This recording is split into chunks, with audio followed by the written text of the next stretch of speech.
আমরা হয়তো, আমি তিতাসকে বলবো না, এই ধারাগুলা কমাবার জন্য আমাদের মোহরম আনিস ভাই একটা জাতীয় কমিটির মিটিং এ বলছিলেন, আকাশের যত তারা তিতাসের তত ধারা। তা আমি বলবো, যেখানে সরকার বলছে সবসময় আপনাদের যে ব্যবসা বাণিজ্য বা যে কোনো সিস্টেমকে সহজীকরণ করার জন্য, সময় কালক্ষেপণ কম করার জন্য, কিন্তু এগুলো আমরা অনেকদিন থেকে বলা, এক একজন সচিব মহোদয় বা মন্ত্রীদের সাথে আমাদের যখন ক্রমান্বয়ে অনেক ট্রান্সফরমেশন হয়েছে, আমরা দেখছি একজন বলে যে আগে 150টা ছিল, আমি 70টাতে আনছি, 70টা থেকে এখন 68টাতে আনছি।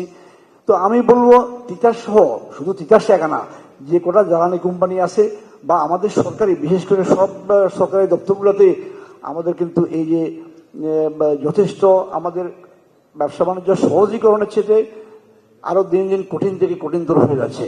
তো সেটা একটা করতে হবে। জ্বালানির বিষয় যেটা বলতে চাচ্ছি, আমি একজন ভুক্তভোগী এবং আমাদের বন্ধু বান্ধব যারা শিল্পপতিরা আছে তারা অনেকেই টাকা জমা দিয়ে রাখছে। তিতাসের আমি সাহেব বলছে, আমি তো 2019 সালে টাকা জমা দিয়ে রাখছি। তখনকার ডিজাইন সচিব বলছে যে আমরা 42 ইঞ্চি লাইন হচ্ছে, যারা টাকা জমা দিবে, তখন অনেকে টাকা নিছে এবং অনেক টাকা নিয়েও গেছে। আমি এখনো টাকা উঠে নাই, 140 কোটি টাকা জমা দিয়ে রাখছি। তারপরে আসি, এখন দেখেন আমার এই যে Comilla economic zone, Comilla economic জোনে এটা আমাদের অনেকের, বাট আমারটা একটু ব্যতিক্রম ধর্মী। কুমিল্লা ইকোনমিক জোনে আমরা যখন ধরেন কোভিডের মাধ্যমে, কোভিডের মধ্যে আমি ইউরোপে যাওয়া, ইটালি থেকে এলসি করছি, একটা হলো গ্লাস ফ্যাক্টরি আর একটা হলো স্টিল, আরো 5টা ফ্যাক্টরি হচ্ছে, সেখানে হয়তো গ্যাস লাগবে না। যাই হোক, আমরা গ্যাস পাচ্ছি না। বেজা আমাদেরকে বলছে বাংলাদেশ অর্থনৈতিক অঞ্চল কর্তৃপক্ষ যে তারা সমস্ত সেবা, ইলেকট্রিক, গ্যাস, বিদ্যুৎ, পানি, রাস্তাঘাট লাগলে করে দিবে, তোমরা শিল্প করো, এবং বিদেশি প্রতিষ্ঠানও আমাদের এখানে বিনিয়োগ করবে প্রাইভেট ইকোনমিক জোনে। যদিও হয়তো আপনারা জানেন, আমার ম্যাগনা ইন্ডাস্ট্রিয়াল ইকোনমিক জোনে বাংলাদেশের প্রাইভেট সেক্টরে 15টা বিদেশি company, including USA, Europe, America, China সহ 15টা ইনভেস্টমেন্ট করছে। তাতে তারা 12,000 লোকের কর্মসংস্থান করছে। বড় এফডিএ আসে নাই, বাট যে এই 15টা ইন্ডাস্ট্রি প্রায় 12,000 লোকের কর্মসংস্থান হয়েছে। যাই হোক, কুমিল্লা ইকোনমিক জোনে 22 সালে দিলেন বেজার চেয়ারম্যান, উনি সবাইকে একটা আন্তঃমন্ত্রণালয়ের মিটিং ডেকেছে, ইনক্লুডিং জ্বালানি মন্ত্রণালয়ের একজন জয়েন্ট সেক্রেটারি, আর তিতাস, পিডিবি, পিজিসিবি, জিডিসিএল সহ সবাইকে নিয়ে উনি মিটিং করছে। এবং মন্ত্রণালয়, কয়েকটা মন্ত্রণালয়ের লোকজন ছিল, সবাই মিলা তখন কথা আসছে। তখন কিন্তু গ্যাসের এই ক্রাইসিসের কথা আসে নাই, কথা আসছে সরকার বলছিল যে আমরা আর বাইরে কোনো গ্যাস দিব না, যারা ফ্যাক্টরি করবে ইকোনমিক জোনে করতে হবে, এবং অনেকগুলো ইকোনমিক জোন হয়েছেও। তখন কথা আসে, আমি বলছি একটু সময় নিয়ে, যে আপনাদের জানার জন্য আমরা বাধ্য হয়ে আছি, আমাদের দেশে এফডিএ আসার জন্য গেলে আমাদের সরকারের উদ্বোধন কর্তৃপক্ষ সবাই তাদেরকে সাদরে আমন্ত্রণ জানায়, বড় ফলাও করে দেখি যে আমাদের বিনিয়োগ আসছে, বিনিয়োগ সয়লাভ হয়ে যাবে। কিন্তু আমরা যারা দেশীয় বিনিয়োগ কইরা বা এখানে ধারে ধারে ঘুরছি এবং বছরের পর বছর এটার ইন্টারেস্ট হচ্ছে, সেখানে কিভাবে আপনার অর্থনৈতিক প্রবৃদ্ধি হবে, আমাদের কর্মসংস্থান হবে। যাই হোক, তখন আলটিমেট কথা যেটা হলো, সেখানে আসলো যে পিজিসিবি, তিতাস, জিডিসিএল যারা পাইপলাইন টানবে, এদের জন্য জায়গা নাই, যার যার যেখানে প্রয়োজন, মানে তাদের কানেক্টিভিটির জন্য সেখানে 30 বিঘা করে জায়গা কিনে দিতে হবে। তো আমি বললাম জায়গা কিনে তো বিশাল ব্যাপার। যাক, ওনারা কংগ্রেসে বললো যে সরকার এগুলাকে অ্যাকুইজিশন করতে গেলে অনেক ঝামেলা, ডিসিকে বলবে, আসবে, দপ্তরে আসবে, তারপরে টাকার সংস্থান, অল ইকুইপমেন্ট কিনে দিতে হবে। এতে করে আমি প্রায় 600-700 কোটি টাকার মানে এই যে জমি 30 বিঘা করে জমি কিনে দিয়েছি। কিনতে গেলে যা হয় দাম দিয়া, তারপরে ল্যান্ড ডেভেলপমেন্ট, রাস্তা, ইভেন কি সারারা আছে, আমার বড় লজ্জা দিচ্ছি, সারারও তিতার বা পিসিবির এক্সিস্টিং গুলো আছে, একটা কোনো রকম একটা ঘর আছে, আমাকে কন্ডিশন দিচ্ছে 3 তলা বানাতে হবে, নিচতলায় অফিস, দোতলায় থাকবে, দোতলায় মানে তাদের অফিস করবে, 3 তলায় থাকবে, মানে ইট ইজ কম্পেয়ার। তা আমরা কিভাবে শিল্প করবো? যেখানে যাই সেখানে সহজীকরণের চাইতে তাদের অফিসগুলো এরকম। আমি দুঃখ করে বললাম, তারপর একটা গাড়িও দিতে হবে, আমি গাড়িও কিনা দিছি। যাই হোক, এইভাবে আমাদেরকে যদি বলেন যে হাত পা বাজা নদীতে ফেলে যে তোমরা মানে শিল্প করো, ব্যবসা করো, কর্মসংস্থান করো, অর্থনৈতিক প্রবৃদ্ধি বাড়াও, তো এটা তো আমার একার চিত্র না, সবাই। যাই হোক, আমি সব কিনে দিয়েছি, 600 কি 700 কোটি টাকা আমার খরচ গেছে, তাদের সমস্ত ইকুইপমেন্ট, তাদের ড্রয়িং ডিজাইন, এবং আল্লাহর রহমতে ওনারা নিজে করতে, সরকার করে দিত, ওনারা ড্রয়িং ডিজাইন করে দিয়েছে। আমি এক একটা ধরুন 100 কোটি টাকা বা 300 কোটি টাকা আনছি, ওনাকে 5-7% 85 লক্ষ টাকা করে এক একজনকে বোধ হয় তিতাসকে দিতে হয়েছে, আর কাকে দিতে হয়েছে কনসালটেন্সি ফি। তো এই হলো আমাদের দেশে আমাদেরকে শিল্পের জন্য উৎসাহিত করা। উনি আছে, দেশের এমপি সাহেব আছে এখনো এখানে। এই হলো আমাদের দেশের অবস্থা। আমি সব করে দিলাম। এখন বলছো মাননীয় সচিব মহোদয়, আগের যে অ্যাডভাইজার ছিল, কেয়ারটেকার গেছি, যে তোমার তো ডিমান্ড নোট নাই। দেখ, আমি বললাম যে একটা তো 19 সালে আছে, আমার এটা যদি না থাকে, আমি তখন এটা করছি, আমি আর দরখাস্ত তো দিয়ে রাখছি, আমি যে ডিমান্ড নোটের পিছনে ঘুরবো, ডিমান্ড নোটটা করবো, যেটা হয়তো উনি আজকে একটা ক্লজ দেখাচ্ছে, আপনার তো ডিমান্ড নোট নাই, যাদের ডিমান্ড নোট আছে তাকে দিতে পারছি না। তখন আমি বললাম যে আমার 19 সালে টাকা জমা আছে, তাহলে ওটার থেকে দেন, বাট এটার জন্য আমি আর তদবির করি নাই, এখন বলছি ডিমান্ড নোট নাই।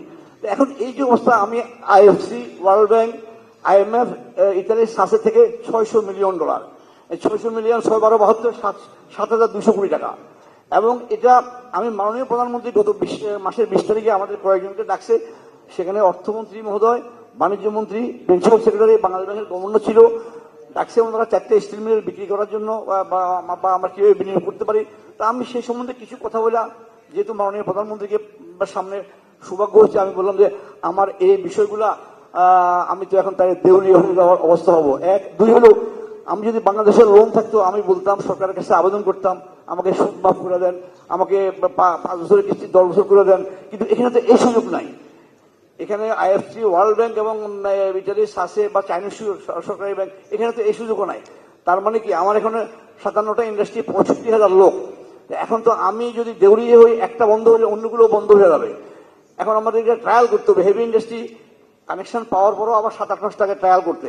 তা আমি বললাম যে তাইলে আমাকে এটুকু পাস করেন, যে আমাকে এটা আমার বিদেশি থেকে তো বুঝে নিতে হবে ট্রায়াল রান না করলে তাদের টাইম শেষ হয়ে যাচ্ছে, 18 মাস শেষ হয়ে যাচ্ছে, আর আমি তাকে কোনো ক্লেমও করতে পারবো না, তুমি চালাই দিয়ে দাও।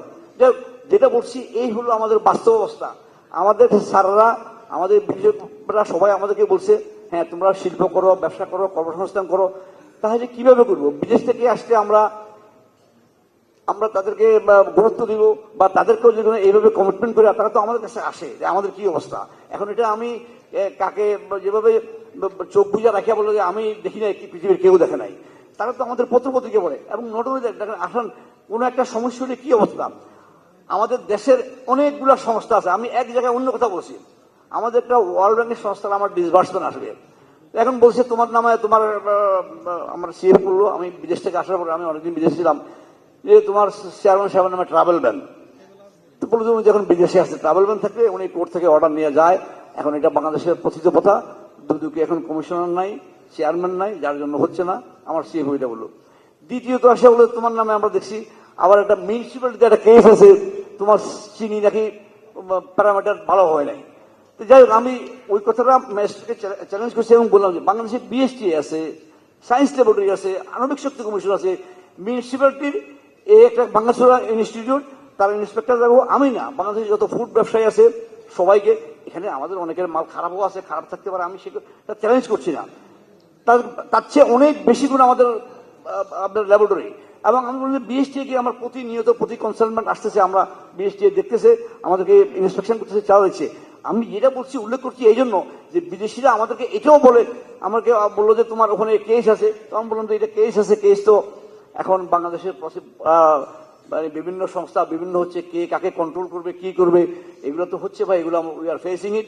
আমাদের তরফ থেকে প্রতি মাসে আমরা সরকারকে 5,000 টন চিনি দিচ্ছি, এবং দেশে প্রায়, যদি অন্য চিনি মিলগুলো বন্ধ থাকাতে আমাদেরটা বেশি চলছে, প্রতি মাসে আমি 1.5 লাখ টন চিনি মার্কেটে দিচ্ছি। তো সুতরাং ওরা কোথায় কোন বুদ্ধি, যখন কি পাইছে মিলানো পাইছে না পাইছে কেস। যাই হোক, তো আমাদের সমস্যা তো একরকম না, সারা শরীরে মানে ব্যথা কোথায় দেব, মানে ওষুধ, আমাদের সে অবস্থা হয়েছে। আমাদের এন্টারপ্রেনারদের যখন যে যেখানে যাচ্ছে, যে মন্ত্রণালয়ে যাচ্ছে, এবং অনেকগুলো মন্ত্রণালয় এবং সংস্থা কি হয়ে গেছে এখন, যে সবাই তাদের এফিসিয়েন্সি দেখার জন্য, যেমন আমার ধরুন ফার্ম গেটে খামার বাড়ে, আণবিক শক্তি কমিশন, একবার কবে চেয়ারম্যান বিল হয়েছিল, চেয়ারম্যান বিলের সময় আমরা একটা কনসালমেন্টে 5,000 টাকা দিতাম, আমরা আমার স্যাম্পল পৌঁছে দিতাম, কাস্টমার মাধ্যমে হয়ে যেত। এখন পুরো জাহাজের উপরে 50 লাখ 1 কোটি টাকা। এইভাবে জি আরো সময় দিলেন তো শেষ করে দেবো। জি, আমি জি, তো শেষ করে সমস্যার দেব। কথাই বলবো। জি শেষ করে দেব। আচ্ছা ওকে, আমি আর মানে এটা দীর্ঘায়িত করবো না। আমার একটাই কথা সরকারের কাছে এবং আমাদের নীতি নির্ধারক এবং আপনারা যারা আছেন, আমি শুধু না আসলে আমাদের, আমরা তো তবু যে বড় সাহেবদের কাছে একটু বলতে পারতেছি, কিন্তু আমাদের যারা ইয়াং ব্যবসায়ীরা আসবে এরা তো বা ডিসি স্যার, সচিব স্যার, মন্ত্রী সাহেবদের কাছে কোনো যাওয়ার কোনো স্কোপ নাই। এখনো সে মান্যতার আমল রয়ে গেছে। চিঠি দিলে দরখাস্ত দিলে কি জন্য আসছেন দেখাই করতে পারে না। এই জন্য আমাদের এই যে ডুইং বিজনেস আমরা সবাই বলি মুখে মুখে সব করছি হয়ে গেছে বলে দিচ্ছি, কিন্তু আসলে এগুলো কিছুই হচ্ছে না। দিন দিন কঠিন থেকে কঠিন হচ্ছে। আমাদের দুর্ভোগ আমার মনে হয় কিভাবে কাটবে এটা আমি কোনো আমিও খুব হতাশ, মানে হতাশ হলেও তারপরে তো আমি যেমন 57টা ইন্ডাস্ট্রি করছি, আমাকে আমার ফ্যামিলি বা বাইরে থেকে বলে তুমি কি গন্ডারের চামড়া নিয়ে জমাইছো, কেন এত মানে মানে মানে কুকুরের মতো এখানে সেখানে সব দৌড়াদৌড়ি করো, তোমার এত কিছু কেন করতে হবে। হাউবার এখন এটা যেটুকু করছি ভবিষ্যতে যাতে আমাদের প্রজন্ম যারা করতে পারে, এটা আমাদের সবার রেসপন্সিবিলিটি। ডক্টর তামিম যেটা বলছে, আসলে আমাদের ইন্ডাস্ট্রিয়াল লিডাররা, আমাদের শ্রদ্ধেয় মাহবুব ভাই, জি মাহবুব ভাই, আমি চাই যে উনি মাননীয় মন্ত্রী মহোদয়ের সামনে কিছু কথা বলুক। আমি একটু আমাদের মঞ্চে আবার আরো কয়েকজন হ্যাঁ আমি আমি বেড়ে গেছি, আমি আসলে বলছি সমস্যার কথা বলে আমি, জি, আমরা তো বলতে জানি না। অনেক মেহরবানি, সবার প্রতি আমার জি আন্তরিক শ্রদ্ধা। আসসালামু আলাইকুম।